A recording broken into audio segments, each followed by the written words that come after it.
Paille. Europe 1, la France bouge. Elisabeth Assayag, Emmanuel Dutheil. Et ma vie au travail, c'est donc le dernier rendez-vous de l'émission Décryptage, chaque jour sur nos nouvelles façons de vivre au travail. Alors on vous a parlé du télétravail, on vous a parlé du port du masque, on est bien évidemment en pleine mutation en ce moment. Aujourd'hui, gros plan sur vraiment un sujet qui en France fait polémique, la transparence sur les salaires. Rassurez-vous Elisabeth, je le dis tout de suite, je vous donnerai pas mon salaire et je vais pas vous demander le vôtre. On vous demandera pas le vôtre non plus, Gérard Bertrand, sauf si vous voulez le donner. En tout cas, on découvre là une entreprise qui joue cette carte de la transparence. Bonjour Gilles Sadger. Bonjour. Merci d'être avec nous en direct sur Europe 1. Vous êtes le PDG de Lucas. Lucas, d'abord, je raconte votre activité. C'est une start-up qui conçoit des logiciels de gestion administrative. Mais alors, chez vous, on brise totalement le tabou du salaire parce qu'on sait qui gagne quoi. Et il faut dire que vous êtes 220 salariés dans votre entreprise.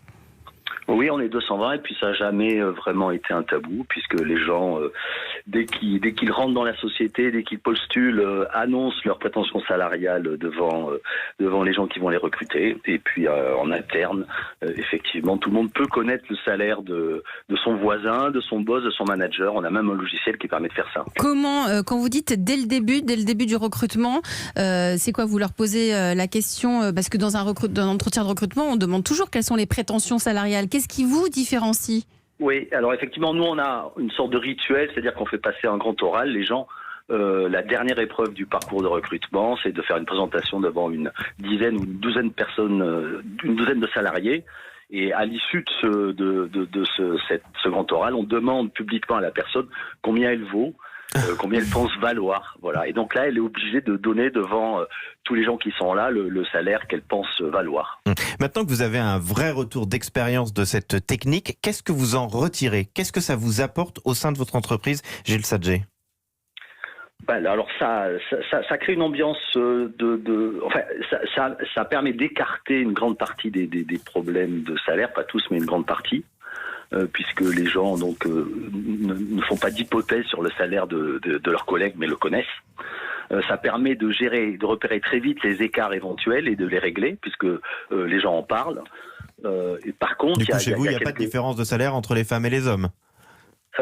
Chez nous, non, pas vraiment dans la pratique. Pas vraiment, ça veut dire un peu quand même.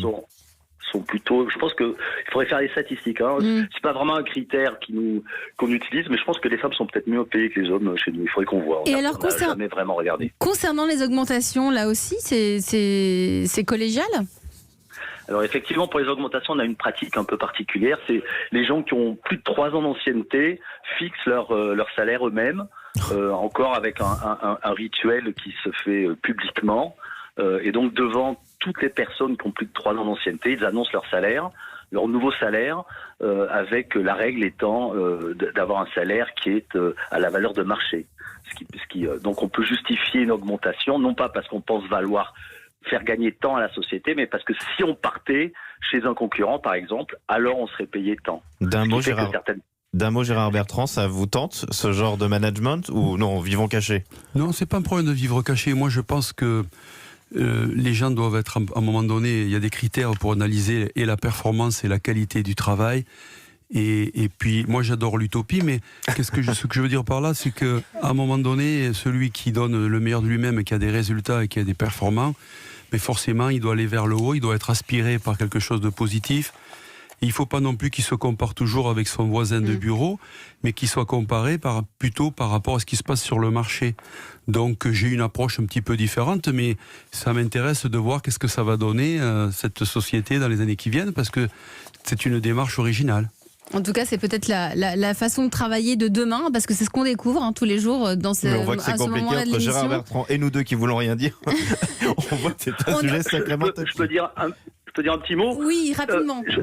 Je ne savais pas que vous aviez invité Gérard Bertrand. Je suis un grand fan de ces vins-là, notamment le Cigalus. Donc, merci. J'en profite pour vous féliciter. Et à consommer avec modération, même quand on aime beaucoup. Évidemment. Merci beaucoup. Merci à vous, Gilles Sadger. Vous êtes le PDG de la start-up Lucas, qui chez vous, voilà, on sait combien chacun gagne, quel est le salaire du voisin.